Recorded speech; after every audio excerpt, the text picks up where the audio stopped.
Good morning everyone, আমি শর্মিলা। আমার চ্যানেলে তোমাদের সবাইকে স্বাগত। দেখো, সকাল সকাল উঠে ঠাকুর দর্শন করে ঘুম থেকে উঠে পড়েছি। উঠে সমস্ত কাজকর্ম সেরে এই মেয়েকে ডাকতে যাচ্ছি, কারণ মেয়ে অনেক সকালে উঠেছে। উঠে খেলা করছিল, দেখো দরজার সামনে দাঁড়িয়ে আছে। মেয়েকে আমি ডাকতে মেয়ে আমাকে বলল, দেখো মা, বাইরেটা কি সুন্দর লাগছে, তাই না? সত্যিই অসাধারণ লাগছে। দেখো, আরও বেশি ভালো লাগছে। সামনে দেখতে পাচ্ছ একটা গাছ, ওই গাছের একটা ফোকর আছে, ওখানে নারকেল গাছের ভিতরে দুটো শালিক পাখি থাকে। প্রতিদিন কিচিরমিচির করে, আরও সুন্দর লাগছিল সেই ডাক শুনে। তারপর দেখো, আমার মেয়ে এখন রাগ করেছে। কেন বলো তো? কারণ আমার মেয়ে বলছে, মা আমাকে দাও না, আমি একটু বলি বন্ধুরা কেমন আছে। কিন্তু আমি ওকে দেয়নি বলে ও রাগ করেছে আমার ওপর, তাই ওখানে দাঁড়িয়ে আছে। এই দেখো, ভাত রান্না হয়ে গেছে, ধোঁয়া উঠছে ভাতে। এই দেখো তরকারি, ডিম দিয়ে আলু দিয়ে ঝোল। এত সকাল সকাল রান্না হয়ে গেছে, তোমাদের মনে প্রশ্ন আসতেই পারে, কারণ তোমার দাদা ভাইয়ের রাতের ডিউটি শেষ, সকালের ডিউটি শুরু, তাই সকাল সকাল রান্না বান্না সব হয়ে গেছে, রান্না বান্না কমপ্লিট হয়ে গেছে। দেখো, এবার তোমার দাদা ভাইকে তোলাতে যাব।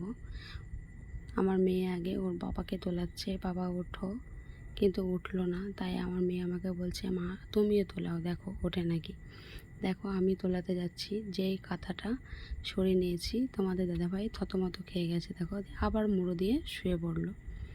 তাই আর জোরাজোরি করলাম না, পরে ঘুম থেকে উঠে পড়েছিল। আর আমি সেই ফাঁকে বিছানাগুলো গোছাচ্ছি। দেখো, বিছানা গোছাতে গিয়ে যেই কাঁথাটা আমি রেখেছি, আর আমার তো স্ট্যান্ড নেই, বালিশের ওপরে ধুয়ে ভিডিওটা শ্যুট করছিলাম, কিন্তু যেই কাঁথাটা রেখেছি আর ক্যামেরাটা নড়ে গেছে, তোমরা সব দেখতেই পাবে। দেখো, তারপর আস্তে আস্তে বিছানাগুলো সব গুছিয়ে নিচ্ছি। কিন্তু সব ভালো লাগে, কিন্তু বিছানা অগোছালো হয়ে থাকলে কোনো মেয়ে মানুষেরই ভালো লাগে না। দেখতে থাকো তোমরা। বিছানাগুলো গোছানো হয়ে গেছে, এবার দেখো তোমাদের পছন্দ হয় নাকি। এই দেখো, দেখেছো আমি প্রতিদিন এইভাবে বিছানা গুছিয়ে এই ঝাঁটা দিয়ে একটু ঝাঁটিয়ে নিই, কারণ প্রচুর বালি থাকে, তো বালি ধুলো পায়ে পায়ে উঠে পড়ে বিছানার ওপর। তাই বিছানা টিছানা গুছিয়ে এবার দেখো চলে এসেছি তোমাদের সামনে। কেন জানো? প্রত্যেক দিন সকালে কারেন্ট যায়, এখন দেখো দুপুর হয়ে গেছে, তবুও কারেন্ট আসার নাম নেই। তার ওপরে আবার মেঘলা মেঘলা ওয়েদার সারাদিনমান।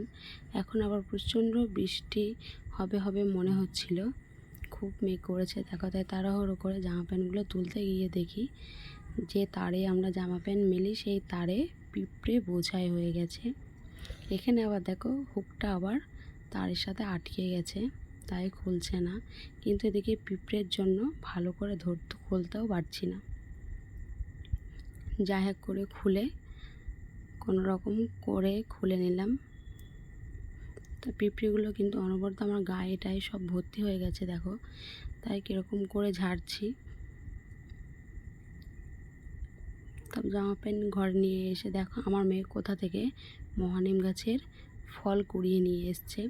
নিয়ে এসে আমাকে বলছে, মা এই ফলগুলো খাই। আমি বলছি, না বাবা, এই ফলগুলো খেতে নেই, এগুলো নিয়ে খেলা করতে হয়, কিন্তু তুমি মুখে দেবে না, কারণ যদি গলায় আটকে যায় অনেক বড় বিপদ হয়ে যাবে।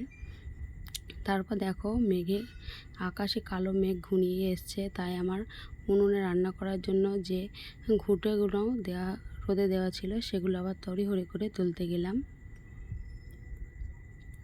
তড়িঘড়ি করে ঘুঁটেগুলো তুলতে গিয়ে দেখো, আমার মেয়ে একা আছে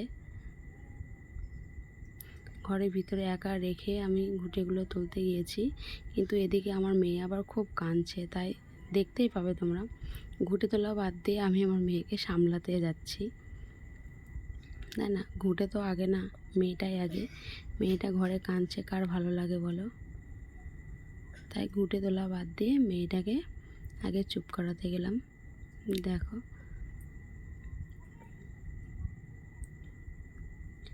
মেয়েকে চুপ করিয়ে তারপর স্নান টান করে এই দেখো ঠাকুরকে জল দিচ্ছি। এবার অনেকটা বেলা হয়ে গেছে ঠাকুরকে জল দিতে, তাও কিছু করার নেই। একা সংসারে সমস্ত কাজ সামলিয়ে, মেয়েকে সামলিয়ে তারপর এই একটা শান্তির জায়গা পাই, কারণ আমার পুজো দিতে গেলে প্রচুর লেট হয়। এটাই হচ্ছে সবথেকে বড় শান্তি।